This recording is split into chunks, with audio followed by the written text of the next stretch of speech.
Sir ఒక మంచి investment property చేసేటప్పుడు. మంచి లొకేషన్ ఎలా సెలెక్ట్ చేసుకోవాలి సార్?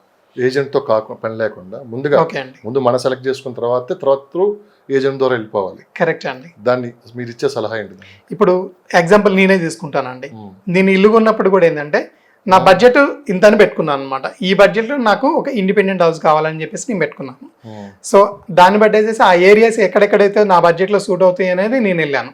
దాంతోపాటు ఏంటంటే నేను ఒకటి సాక్రిఫైస్ చేశాను, ఎందుకంటే అక్కడి నుంచి ఇక్కడ దాకా ట్రావెలింగ్ అనేది నేను పెట్టుకున్న హెడేకే అది. అలా కాకుండా అదే టైంలో నేను ఇక్కడికి వచ్చాను అనుకోండి, నాకు బడ్జెట్ సరిపోదు. సో అందుకని నా బడ్జెట్ ప్లస్ మళ్ళీ లొకేషన్ అనేది నేనే డిసైడ్ చేసుకోవాలి. సో ఆ టైంలో నా దగ్గర ఉన్న 25 లక్షలే, నేను వచ్చి నాకు గచ్చిబౌలిలోనే కావాలి 25 లక్షల కంటే రాదు అది. సో అందుకని నేను కొన్ని కాంప్రమైజ్ అవ్వాల్సి ఉంటుంది. సో అందుకని ఎవ్రీ ఇన్వెస్టర్ ఎవరైతే తను నీడ్ కానివ్వండి, లేకపోతే నీడ్గా ఉండి నాకు ఇల్లు కావాలనుకుంటున్నా, లేకపోతే నేను అది ఇన్వెస్ట్మెంట్ చేయాలనుకుంటున్నా, కానీ తను చూసుకోవాల్సింది ఏంటంటే తన బడ్జెట్ ఎంత ఫస్ట్ అది ఫిక్స్ చేసుకోవాలి. తర్వాత తనే కొంచెం డిసైడ్ చేసుకోవాలి, రీసెర్చ్ చేసుకొని ఏ లొకేషన్లో తీసుకుంటే నాకు బాగుంటుంది అనేది తనే డిసైడ్ చేసుకోవాలండి. వాళ్ళు డిసైడ్ చేసుకోలేని టైంలో మా దగ్గరకు వచ్చారు అంటే కనుక యాజ్ అన్ కన్సల్టెంట్గా మేము అడ్వైజ్ చేయగలుగుతాము. సో మిడిల్ క్లాస్ మార్కెట్ ఎంత ఉంది సార్ హైదరాబాద్? మిడిల్ క్లాస్ మార్కెటే ఎక్కువ ఉందండి. ప్రెసెంట్ వాళ్ళు అసలు ఏం ఆలోచిస్తున్నారు? వెయిట్ అండ్ సీలోనే ఆలోచిస్తున్నారండి. అలాంటి ఇప్పటికి కూడా అదే ఉంది వాళ్ళకి. అసలు బడ్జెట్ ఎంత ఉంటుంది మిడిల్ క్లాస్ అన్నాం కదా మనం? ఒక 50 lakhs to 1 CR అండి. ఇప్పుడు 50 lakhs హైదరాబాద్ లో ఒక ఇల్లు కానీ ల్యాండ్ కానీ దొరికిద్ది? ఇప్పుడు కొన్ని ఏరియాస్ లో దొరుకుతున్నాయి అండి. మన లాంగ్ వెళ్ళాలి కదా, కొంచెం లాంగ్ వెళ్ళాల్సి ఉంటుందండి. మన వరంగల్ హైవే కానివ్వండి, కొంచెం లేకపోతే కొద్దిగా విజయవాడ హైవే కానివ్వండి, కొంచెం సాగర్ హైవే, ఇలాంటి ఏరియాస్ లో ఏంటంటే దొరుకుతున్నాయి. మనకి ఏంటంటే కొంచెం కొంతమంది బిల్డర్స్ కొద్దిగా చిన్న చిన్న బిల్డర్స్ స్టార్ట్ అయ్యారు. వాళ్ళకి 150 square yards లేకపోతే 200 square yards వాళ్ళు స్థలం తీసేసుకొని హౌస్ కన్స్ట్రక్షన్ చేసేసి బ్యాంక్ లోన్స్ ఇచ్చేస్తున్నారు వాళ్ళు. సో కాకపోతే ఏంటంటే మీరు అన్నట్లుగా ఏంటంటే అది దూరమే ఉంటుంది, సిటీకి దూరమే ఉంటుంది.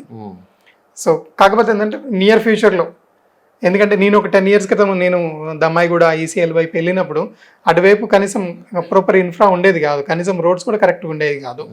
కానీ ఏంటంటే ఈ టైంకి డెవలప్ అయినాయి. అందుకని నేను అడ్వైజ్ చేసేది కూడా ఏంటంటే పర్వాలేదు, నేను కొంచెం వెయిట్ చేయగలుగుతాను, మా పిల్లలు కూడా చిన్నపిల్లలే, నియర్ బై స్కూల్స్ ఉన్నాయి అనుకున్న వాళ్ళకి ఏంటంటే కొంచెం దూరమే వెళ్ళేసి డెవలప్ అవుతున్న ఏరియాస్ లోనే మీరు చెప్పండి కొన్ని తీసుకోమని చెప్తాను. డెవలప్ అవుతున్న ఏరియాలు అన్నారు కదా. అవునండి, మీరు రోజు మార్కెట్ లో తిరుగుతూ ఉంటారు, చూస్తూ ఉంటారు. మీరు చెప్పండి కొన్ని లొకేషన్స్ చెప్పండి, అంటే ఈ బడ్జెట్ లో ఈ బడ్జెట్ కి ఈ లొకేషన్ లో ఇన్వెస్ట్ చేస్తే ఎన్ని సంవత్సరాలకి అది మంచి రిటర్న్స్ వస్తాయి అనేది ఒక అంచనా అయితే మీకు ఉంటుంది. ఇప్పుడు మనకి ఒక 10 to 15,000 ఒక 18,000 లో మనకి పర్ స్క్వేర్ యార్డ్ కావాలి అని అనుకున్న వాళ్ళకి ఏంటంటే ల్యాండ్ కావాలనుకున్న వాళ్ళకి వరంగల్ హైవే ఇటు మనకి విజయవాడ హైవే మనకి దొరికిపోతాయండి. లేదు నాకు ఒక 50 లక్షల నుంచి ఒక 1 కోటి రూపాయలలోపు నాకు ఇండిపెండెంట్ హౌస్ కావాలి అని అనుకున్న వాళ్ళకి ఏంటంటే అవి కూడా ఇటు మనకి మన గట్కేసర్ రూటు ప్లస్ మళ్ళీ మన వరంగల్ హైవే ఇటు మన విజయవాడ తుర్కాయంచల్ ఈ ఏరియాస్లో మనకి కొంచెం ఒక 100-150 square yards లో కూడా ఇండిపెండెంట్ హౌసెస్ కన్స్ట్రక్షన్ చేసి విత్ బ్యాంక్ లోన్స్లో కూడా ఇవ్వగలుగుతున్నారు.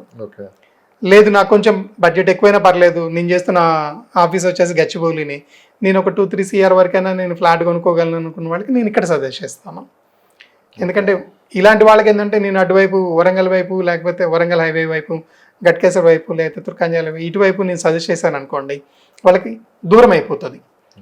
ఎందుకంటే వాళ్ళు ఎల్బీ నగర్ దాకా మెట్రోకి వచ్చి అక్కడి నుంచి మళ్ళీ ఓన్గా ట్రావెల్ చేయాలంటే చాలా దూరం అవుతుంది. కనీసం ఎంత లేదనుకున్నా 2 గంటలు వాళ్ళకి వెళ్ళడానికే పడుతుంది. వర్షం పడింది అనుకోండి 2-3 hours కూడా పట్టే ఛాన్సెస్ ఉంటాయి. సో బడ్జెట్ మెయిన్ కన్సర్న్ అండి వాళ్ళది. సిటీలో హై రైజ్ కల్చర్ బాగా పెరిగిపోతుంది. అవునండి, గతంతో కన్నా ఈ మధ్యకాలంలో ఎక్కువ మంది హై రైజ్ బిల్డింగ్స్ కొనడానికి ఎక్కువ ఇష్టపడుతున్నారని చెప్పి. అవునండి, ఇంతగా మార్కెట్ పెరగడానికి కారణం ఏంటంటారు? అంటే లగ్జరీ కోరుకుంటున్నారా లేకుంటే? ఒకటి వచ్చేసి ఏంటంటే అవును సార్ లక్ష్మి గారు, ఒకటేంటంటే ఆఫీస్కి నియర్ బై అనేది ఒకటి చూస్తున్నారు, తర్వాత లగ్జరీ కూడా చూస్తున్నారు అండి. కోవిడ్ తర్వాత ఏంటంటే జనాలు అంటే ఇన్వెస్టర్స్ ఎవరైతే ఉన్నారో వాళ్ళు కొంచెం ఏంటంటే నేను సేవ్ చేసుకోవాలనే దానికంటే కూడా నేను స్పెండ్ చేయాలన్న మూడ్లోకి వచ్చేసారండి. కొంచెం కన్వర్ట్ అయిందండి వాళ్ళు. సరే ఉన్న రోజులు అనుభవించి వెళ్దాం అన్నట్లుగా ఏంటంటే కొంచెం లగ్జరీ వైపే చూస్తున్నారండి.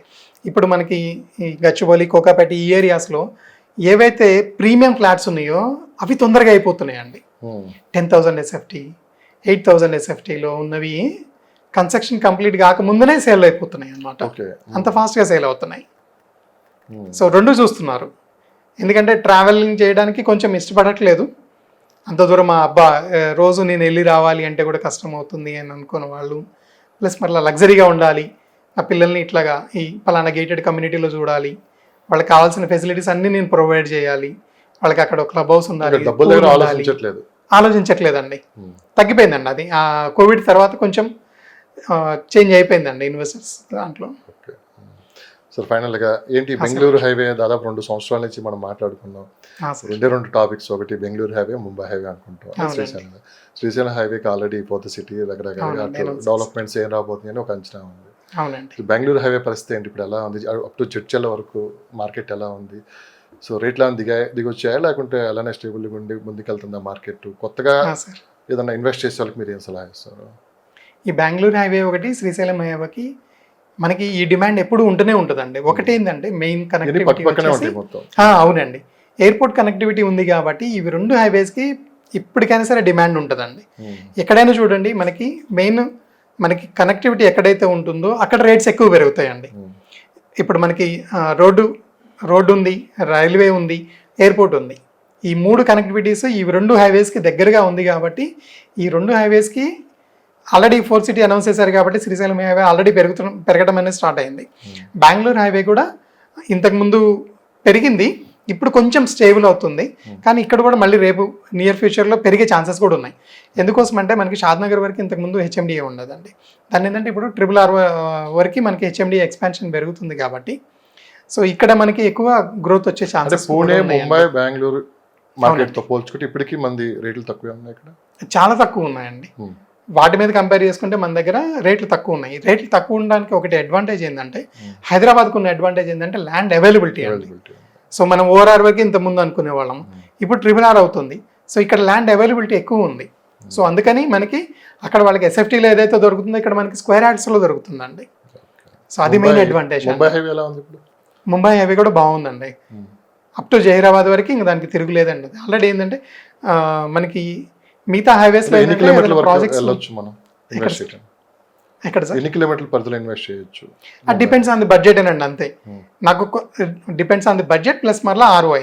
నాకు ఎప్పటికల్లా నాకు రిటర్న్ కావాలి, ఎన్ని టైమ్స్ కావాలి అనుకున్న దాన్ని బట్టేసేసే మనము డిసైడ్ చేయగలుగుతామండి.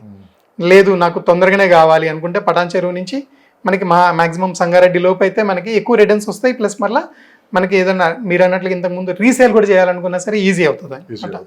ఈవెన్ అమ్మిన పర్సనే కాకపోయినా కానీ వేరే వాళ్ళైనా సరే టేకప్ చేసేసి దాన్ని రీసేల్ చేయగలిగే ఛాన్సెస్ ఉన్నాయండి. లేదు నాకు బడ్జెట్ తక్కువ ఉంది, పర్వాలేదు, మా పిల్లలు కూడా చిన్నపిల్లలు, ఇప్పుడేం అవసరం లేదు, ఈ 10 లక్షలు 20 లక్షలు తీసేసి పక్కన పెడతాను, నాకు నియర్ ఫ్యూచర్లో ఒక 10 yearsలో కావాలనుకున్న వాళ్ళకి ఏంటంటే కొంచెం దూరమే. సరే, ఇప్పుడున్న సమయంలో ఇల్లు కొనుక్కోవడం బెస్టా, ఓ ప్లాట్ కొనుక్కోవడం బెస్టా, లేకుంటే ఓ ఫామ్ ల్యాండ్ తీసుకోవడం బెస్ట్ అంటే ఏం చెప్తారు మీరు చెప్పండి? సో ఈ 3 ల్యాండ్స్ గురించి మర్చిపోయారంటే అట్లానే అయిపోయింది కాంపిటీషన్. అవునండి, as a RERA certified holder చెప్పకూడదు కూడా వాటి గురించి.